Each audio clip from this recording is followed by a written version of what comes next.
रात के 2 बजे का समय।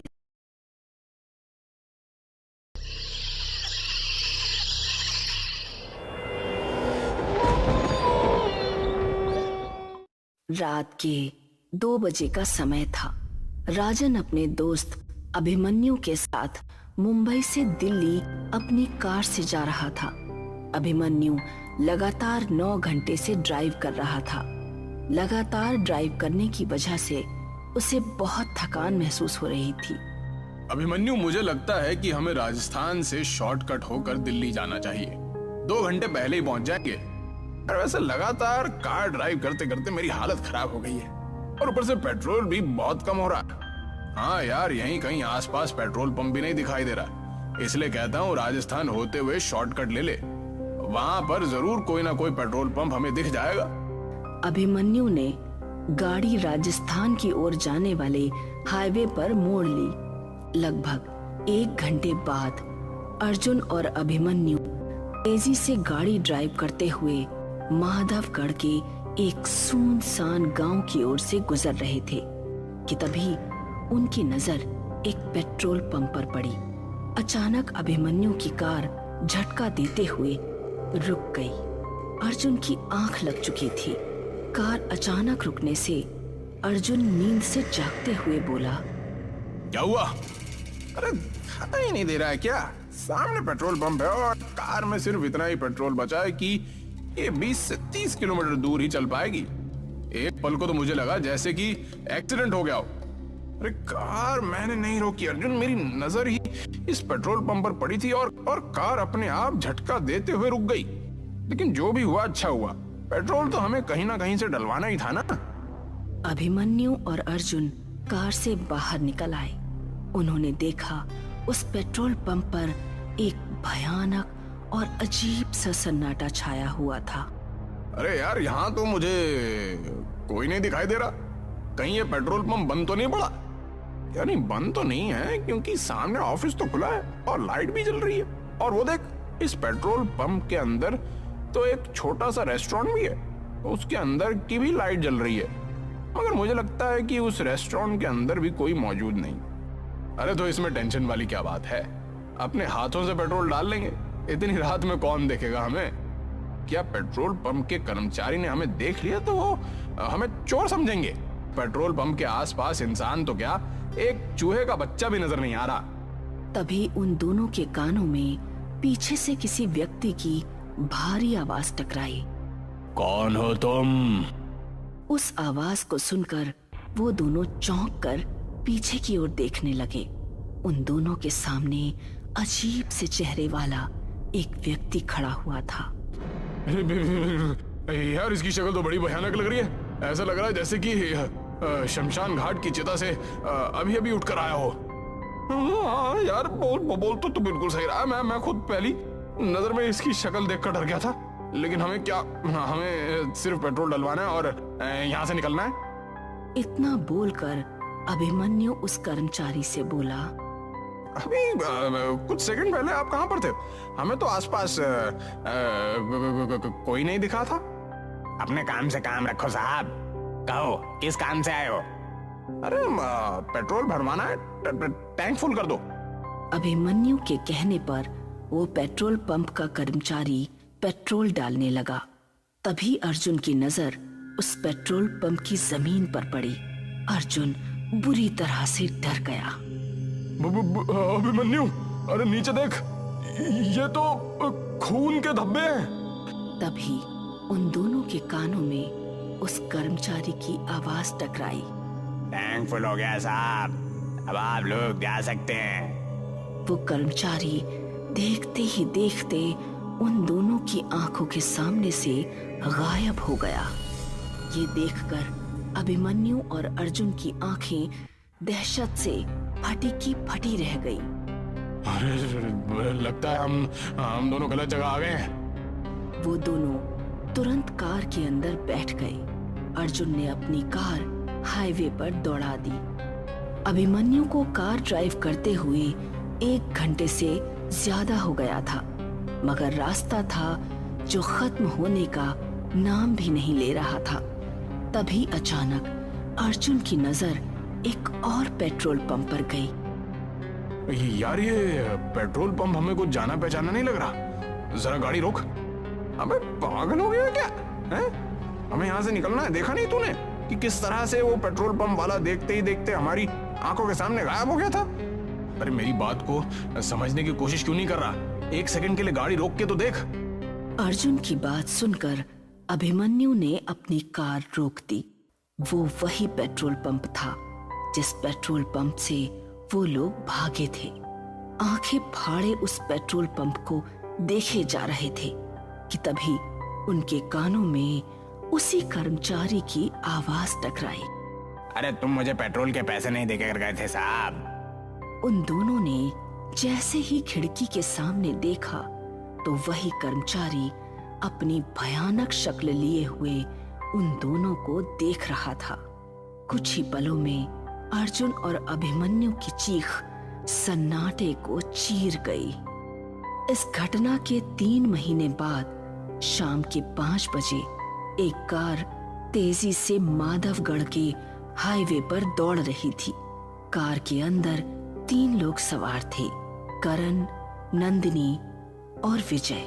वो तीनों पुलिस वाले थे जो 3 महीने पहले लापता हुए अर्जुन और अभिमन्यु की जांच कर रहे थे। कार विजय ड्राइव कर रहा था और विजय को ड्राइव करते हुए काफी देर हो गई थी। यार पीछे हम पिछले 6 घंटे से इस हाईवे पर अपनी कार को दौड़ा रहे हैं, मगर यहाँ तो सन्नाटे और वीराने के अलावा कुछ भी नहीं है।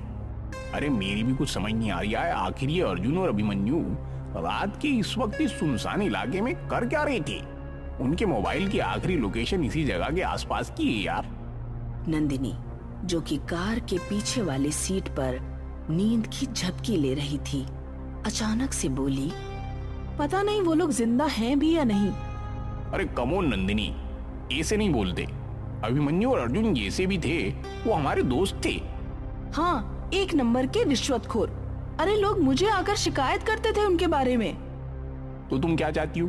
अगर वो दोनों रिश्वत लेते थे तो क्या उनकी छानबीन नहीं की जाए कि आखिर वो कहाँ लापता हो गए? क्या विजय ठीक कह रहा है नंदिनी। डिपार्टमेंट में हर दूसरा आदमी रिश्वत लेता है और हर कोई तुम्हारे जैसा ईमानदार नहीं होता। तभी कार बुरी तरह से झटका देती हुई अचानक रुक गई। विजय को ऐसा महसूस हुआ जैसे कि कार किसी अदृश्य वाहन या किसी दीवार से टकराई हो। विजय का शरीर पसीने से नहा उठा। करण और नंदिनी भी बुरी तरह से घबरा गए। क्या हुआ? कार किससे टकराई? नहीं नंदिनी, कार अचानक झटका देते हुए रुक गई। तभी करण की नजर पेट्रोल पंप पर पड़ी। यार वो देखो सामने पेट्रोल पंप है, क्यों ना हम उस पेट्रोल पंप पर जाकर जांच करें? करण सही कह रहा है विजय। कार पेट्रोल पंप के ठीक सामने रुकी थी। विजय, करण और नंदिनी कार से उतर गए और उस पेट्रोल पंप के अंदर चले गए। पेट्रोल पंप पर कुछ लोग मौजूद थे। वो तीनों पेट्रोल पंप के अंदर बने हुए एक रेस्टोरेंट के अंदर घुस गए। रेस्टोरेंट के अंदर कुर्सियां मौजूद ना होकर चारपाइयां मौजूद थीं, जहां पर कुछ गांव के लोग बैठे हुए भोजन कर रहे थे कि तभी विजय नंदिनी से बोला, मैं अभी आता हूँ। मैं भी तेरे साथ चलता हूँ यार, थोड़ा हाथ मुंह भी धो लूंगा। नंदिनी वहां पर अकेली थी और वहां मौजूद लोगों को देख रही थी। नंदिनी एक पुलिस वाली थी। तभी नंदिनी के सामने एक अजीब सा दिखने वाला व्यक्ति आकर खड़ा हो गया। खाने में क्या लेंगी आप? फिलहाल तो मुझे 1 कप चाय की जरूरत है। 1 कप चाय ले आओ। कुछ देर बाद वो लड़का नंदिनी को चाय देकर चला गया। उसने देखा कि कप के अंदर किसी इंसान की कटी हुई उंगली थी। नंदिनी चीखती हुई उस रेस्टोरेंट से निकलकर भागने लगी। अरे क्या हुआ नंदिनी, तुम इतनी घबराई हुई क्यों हो? और ये तुम्हारे माथे पे पसीना के साथ? ये पेट्रोल पंप अजीब सा है करण। इतना कहकर नंदिनी एक ही सांस में सारी घटना उन दोनों को बताने लगी। नंदिनी की बात सुनकर वो दोनों नंदिनी को बहुत गौर से देखने लगे। अरे लगता है तुम्हारे ऊपर थकान हावी हो गई है। करण और विजय ने जब अंदर जाकर देखा तभी रेस्टोरेंट के अंदर मौजूद लोग एक साथ भयानक हो गए। देखते क्या हो, अपनी जान बचाकर भागो यहाँ से। करण और नंदिनी फुर्ती से वहां से निकल गए, मगर विजय नहीं निकल सका। विजय की दर्दनाक चीख सन्नाटे को चीर गई। हमें जल्दी से अपनी कार में बैठना होगा। अरे कार में कैसे बैठेंगे नंदिनी? कार कहीं आसपास नजर ही नहीं आ रही है। क्या मतलब नजर नहीं आ रही है? यही तो खड़ी थी, कहाँ गई? अरे हम दोनों को अब बातें करने में अपना वक्त बर्बाद नहीं करना चाहिए। जितनी तेज भाग सकते हो मेरा हाथ पकड़कर भागो। वो दोनों उस पेट्रोल पंप से दूर भागने लगे। वो दोनों बहुत देर तक हाईवे पर दौड़ते रहे। उन दोनों की सांस फूलने लगी।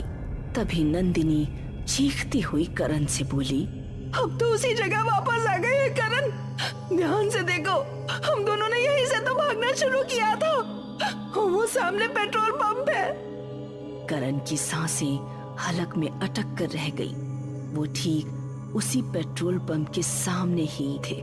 तभी उन दोनों के कानों में विजय की आवाज टकराई। अरे तुम दोनों मुझे अकेला मरने के लिए छोड़ गए? विजय एक भयानक शक्ल में क्रोध भरी नजरों से उन दोनों को देख रहा था। तुम दोनों को मुझे भी साथ लेकर चलना पड़ेगा। तभी उन दोनों के कानों में अर्जुन और अभिमन्यु की आवाज टकराई। विजय सही कह रहा है। तुम दोनों विजय को रेस्टोरेंट में अकेला छोड़कर भाग गए। करण और नंदिनी ने देखा तो उनके सामने अभिमन्यु और अर्जुन भी अपनी भयानक शक्ल लिए हुए खड़े थे। अचानक अभिमन्यु ने करण की गर्दन उसके धड़ से अलग कर दी और उसका सर नंदिनी के पास फेंक दिया। नंदिनी चीखती हुई अपने शरीर की पूरी ताकत लगाकर दोबारा भागने लगी। उसकी सांस फूल रही थी, मगर उसने अपने कदम नहीं रोके। कौन हो तुम? नंदिनी ने एक ही सांस में कांपते हुए सारी घटना उस बूढ़ी स्त्री को बता दी। अब तुम यहाँ से नहीं जा सकती बेटी। क्या मतलब मैं यहाँ से नहीं जा सकती? बड़ी बेवकूफ लड़की हो। तुम तीनों उसी वक्त मर चुके थे जिस वक्त तुम्हारी कार झटका देते हुए रुकी थी। वो कार रुकी नहीं थी, बल्कि उस कार का एक्सीडेंट हुआ था। क्या बकवास कर रही हो तुम? कार का एक्सीडेंट कैसे हो सकता है? बूढ़ी स्त्री नंदिनी का हाथ पकड़कर वो एक कार के पास ले आई। गौर से देख इस कार को लड़की, ये किसकी कार है? नंदिनी उस कार को फटी फटी आंखों से देखने लगी। वो कार उसी की थी। उसने देखा उसकी विजय और करण की लाशें पड़ी हुई थी। तुम तीनों की मौत यही हो गई थी। इस पेट्रोल पंप को देख रही हो? ये हॉन्टेड पेट्रोल पंप है, भूतिया पेट्रोल पंप। इस पेट्रोल पंप पर जो भी आता है हमेशा यहीं पर कैद होकर रह जाता है, और यहाँ जो भी वाहन आते हैं अदृश्य हो जाते हैं। तुम्हारी कार किसी एक अदृश्य वाहन से टकराई थी। अगले दिन न्यूज़पेपर में नंदिनी, विजय और करण की फोटो छपी हुई थी और सभी जगह चर्चा थी कि एक बार फिर उसी हॉन्टेड पेट्रोल पंप पर 3 लोग लापता हो गए।